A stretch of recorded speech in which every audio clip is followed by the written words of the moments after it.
പോലീസിന്റെ സൈബർ ഹെൽപ്പിൽ തിരിച്ചു കിട്ടിയത് 70 മൊബൈൽ ഫോൺ. നമസ്കാരം, കൊട്ടാരക്കര മീഡിയയിലേക്ക് സ്വാഗതം. ഹലോ വിളിക്കുന്നത് പോലീസാണ്. നിലവിൽ നിങ്ങൾ ഉപയോഗിക്കുന്നത് മിസ്സിംഗ് ആയ ഫോണാണ്.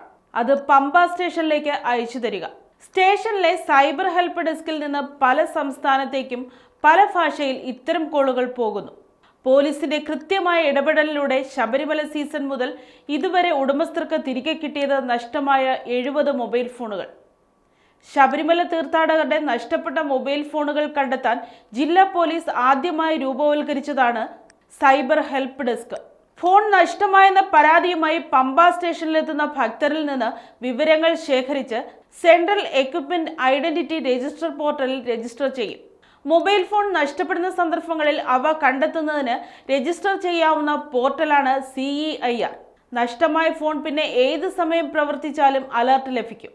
ഇതോടെ ട്രാക്ക് ചെയ്ത ഫോണിലേക്ക് ഹെൽപ്പ് ഡെസ്കിലെ ഉദ്യോഗസ്ഥർ മെസ്സേജ് അയച്ചും നിലവിൽ ഉപയോഗിക്കുന്നവരെ വിളിച്ചും കാര്യങ്ങൾ ബോധിപ്പിക്കും. ഇത്തരത്തിൽ സ്റ്റേഷനിലേക്ക് അയച്ചു കിട്ടിയ 70 ഫോണുകൾ യഥാർത്ഥ ഉടമസ്ഥർക്ക് കൊറിയർ ചെയ്തു. 1 ലക്ഷത്തിലേറെ വിലയുടെ ഫോണുകളുമുണ്ട്. മിക്കതും ആന്ധ്രാപ്രദേശ്, തമിഴ്നാട്, കർണാടക എന്നിവിടങ്ങളിൽ നിന്നാണ് കണ്ടെത്തിയത്. മണ്ഡലകാലം ആരംഭിച്ച ശേഷം ഫോൺ നഷ്ടമായത് സംബന്ധിച്ച് 200 പരാതികളാണ് പമ്പ സ്റ്റേഷനിൽ ലഭിച്ചത്. മിക്ക മോഷ്ടാക്കളും കിട്ടുന്ന ഫോണുകൾ വിൽക്കും.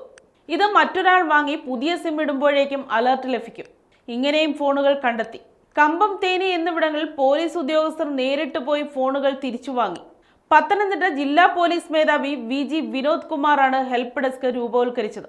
മണ്ഡലകാലത്ത് നഷ്ടമായ ഫോണുകളിൽ ഇത്രയും ഉടമസ്ഥർക്ക് തിരിച്ചു കിട്ടുന്നത് ആദ്യമായാണ്. പമ്പ പോലീസ് ഇൻസ്പെക്ടർ CK മനോജിന്റെ നേതൃത്വത്തിലാണ് ഹെൽപ്പ് ഡെസ്ക്.